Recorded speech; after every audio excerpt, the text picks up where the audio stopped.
So I'm back. I've got a little more time off work. I'm trying to be done with the overtime, but unfortunately the overtime is not done with me. But I've got more time for videos, for content, for fun, and I'm going to share some of that with you guys, starting with today. So today I'm working on my remote operations plan, which is essentially modeling my dream layout in my fictional railroad, the Chicago-Milwaukee Northwestern, which is essentially the Milwaukee Road and Kansas City Southern working together. Basically, what you're seeing happen unfold between CP and Kansas City Southern right now is kind of what I'm modeling with the modern day Milwaukee Road. So it makes things kind of interesting for me. On top of that, I'm also working with the modern DT&I and the modern Milwaukee Road by Dwight Anderson on Facebook. So we've been communicating back and forth. We got a little group chat. We talk about how things are going to move around, operate, and how the railroads will cooperate together to work just like the real railroads do. So I'm actually modeling that actively. Maybe not with my own layout, but last night I got to run my electrics, my AEM7s from Atlas, the Fantasy Milwaukee Road schemes. They're not custom painted, they're factory paint. And I'm about the only one I've seen on Facebook with them. I don't see a whole lot of people with them. I don't know if they sold that well. I know that they sold out. Unfortunately, I think E100 bit the dust last night.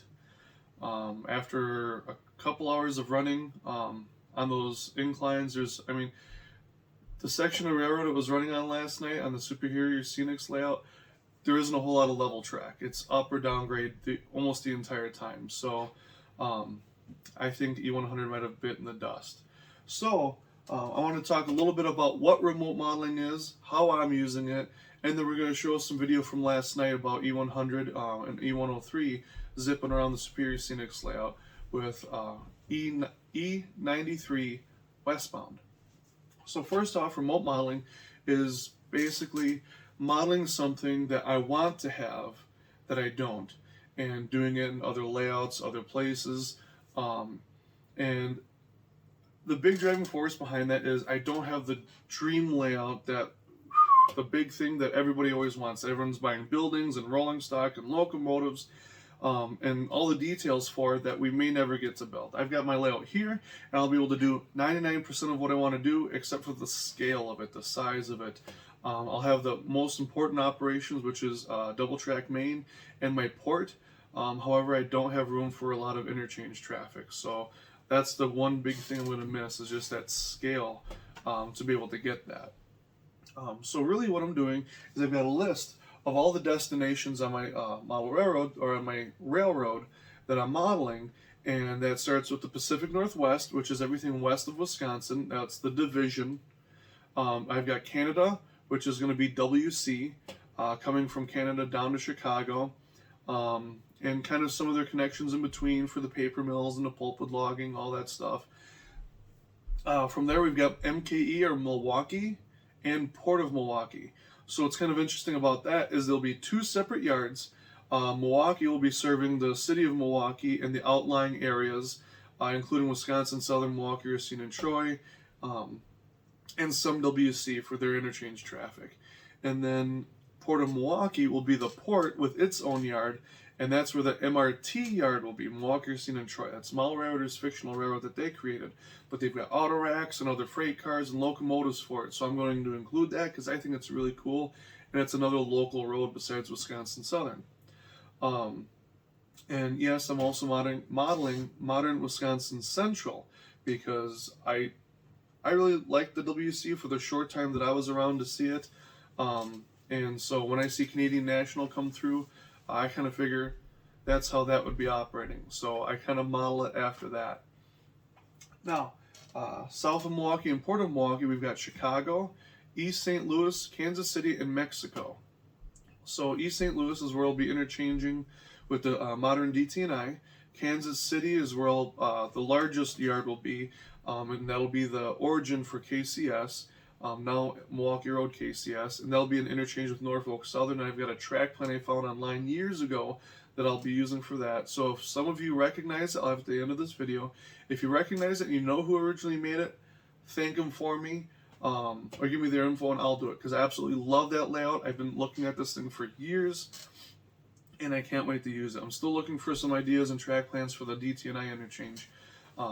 And then south of that is Mexico, which is basically just going to be, what's the name for it? Staging. So there won't be a whole lot of switching and stuff down there other than the rearrange freights coming back up. So I've got a list here on my computer. I know you can't see it, but I've got a list of every location or division along the railroad. And I've got the industries, the railroads that serve them, the cars that they're using, and what's coming in and out, loaded or unloaded. And so that helps me build my trains. And then I kind of number them how I feel is appropriate. So everything west of Milwaukee is probably going to be a 9 number, like an E for electric, 90 through 99. And unfortunately, the 2 electrics I was really planning on using for that, one of them's down. So I got to find some other things to do. But essentially it's the electrified division, so everything west of Wisconsin. The theory is that Milwaukee Road expanded the electrified system. So there's still passenger service, there's still everything else, but you still see diesels on it. It's not going to be just electrics. That's just too hard to model right now. I don't have enough to model it. My grand hope and joy is that hopefully scale trains will take over the Little Joes and the bipolars again, and from their purchase of the MTH product line. And maybe they'll do box cabs down the road. I can only hope and pray. But I'm very glad about the SDL39s coming out and the MP15s from Athens that are coming, because those will be a huge help. So another thing about the railroad is that Kansas City Southern is basically going to handle the intermodal and the auto. Like, that's going to be its thing, is the mainline international traffic. So the way that the route goes is basically going straight from Canada down to Mexico. And so the diverging routes in there are basically going to be handled by Milwaukee Road for the local traffic. And then the stuff that's going all the way through is going to be Kansas City Southern. A couple of reasons for that. There's not a whole lot out there for modern day Milwaukee Road stuff, but Kansas City Southern is modern. I can get everything from SD40-2s, tunnel motors, Tier 4s, Gevos, you name it, I can get it. Including the new SD70 Max from Athens Genesis. So I'm really excited about that. If you guys know much about Milwaukee Road, which I'm sure many of you do if you're watching this channel, is that Milwaukee Road didn't take great care of their equipment. So one of the reasons led them to buying Kansas City Southern is they had new equipment, they had good equipment, and a lot of it. And they can handle trains over those distances. So because of all those things, I think it's a great match-up of the 2 railroads, and it gives me a reason to have more Kansas City Southern on the layout for those larger trains. And so the idea is, they go from Mexico to Kansas City, they interchange, pick up and drop off a section of a train, go to Chicago, pick up and drop off a section of a train, and then from there another train to go back to East St. Louis, because that line actually kind of cuts west of East St. Louis. So from Chicago they go to Milwaukee.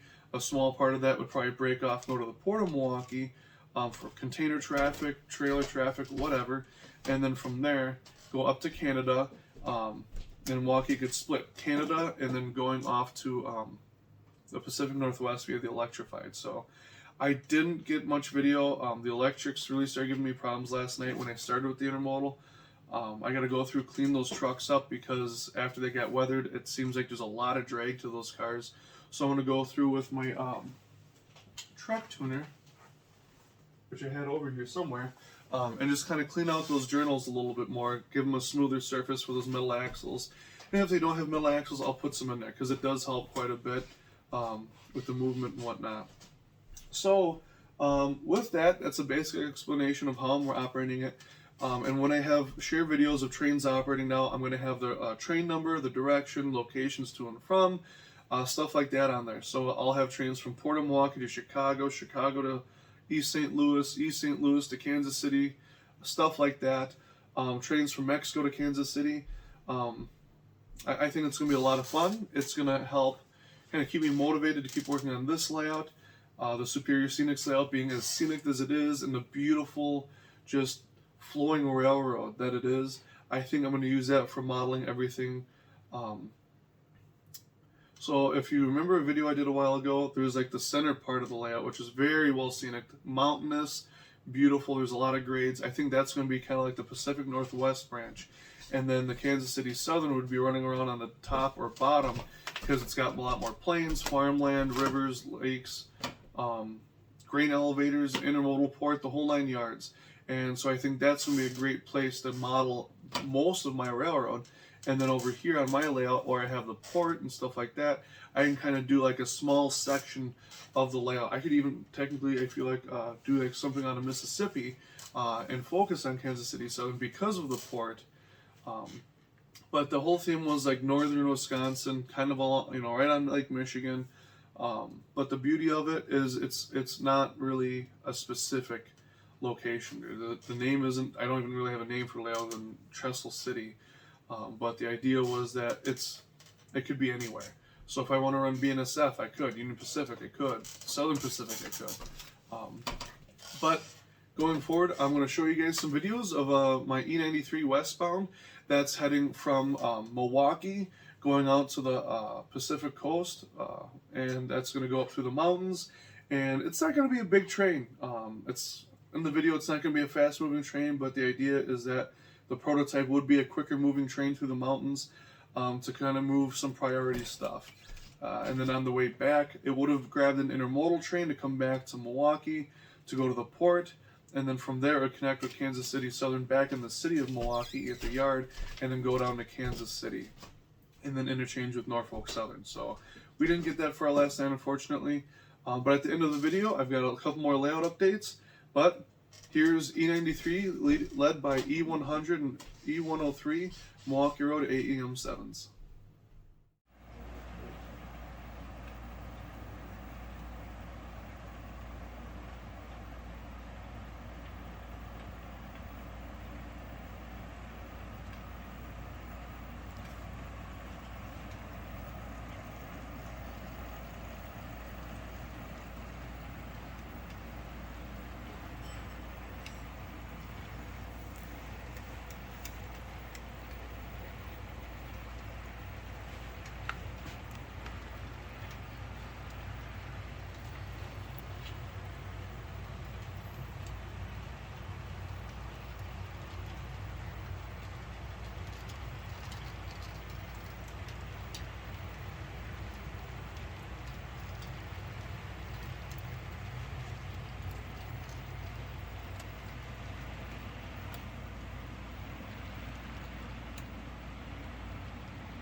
I gotta do is really just smack them on there in the middle of two of those cars.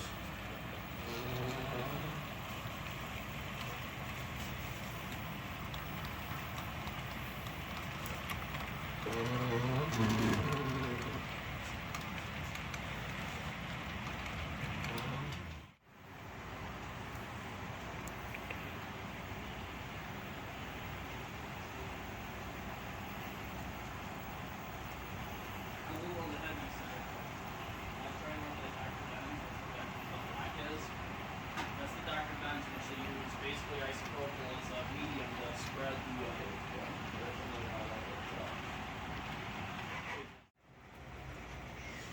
downside is I don't have the tangent hoppers. I'd love to do this with the tangent hoppers and show tangent, you know, and do the take pictures for tangent.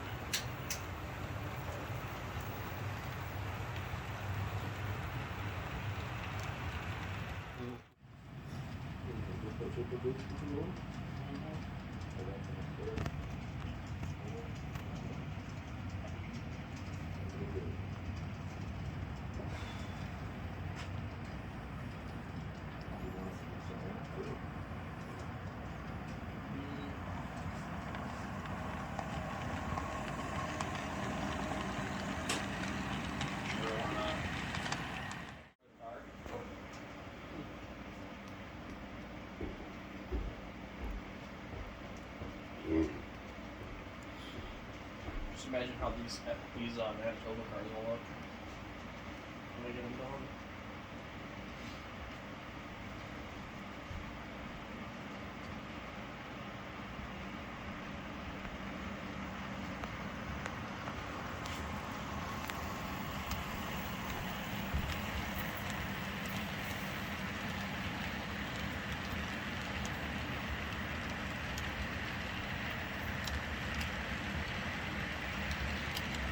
Good. What? For doing out of your place for alignment, I guess hard ones. Yeah. And put it on it, that's what works. But I guess